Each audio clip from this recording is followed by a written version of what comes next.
Өткендегі сойған қойымыздың белдемесі, міне қойды сойып, сыртын үйтіп, құйқасының асты дегені түгел май міне. Баяғыда керемет істейтінді. Қазір соңғы уақытта бұл ұмытылып кетті.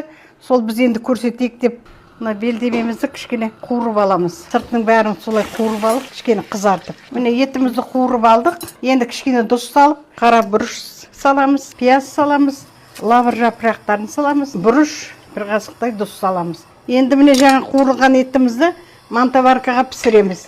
Буына піседі. Міне 2,5 сағат болды. Белдемеміз дайын. Мінекей құйқасының астының майы міне. Еті дегенің міне жүп-жұмсақ. Мінекей етін көріңіздер мінекей.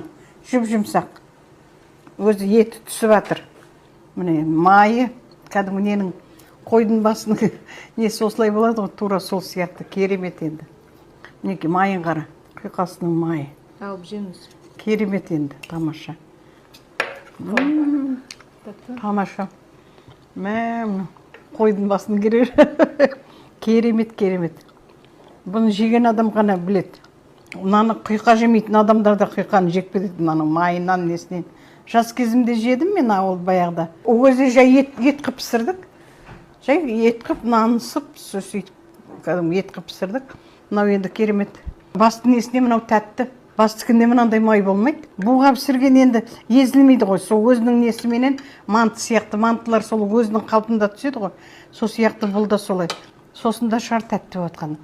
Мынау даже менің қойдың басының тәтті керемет.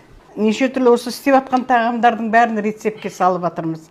Қараңыздар, көріңіздер. Рахмет сіздерге де. Қараған адамдардың бәріне мыңды бір рахмет. Ризамын. Біздің каналға тіркеліңіздер, жазылыңыздар, лайк басыңыздар.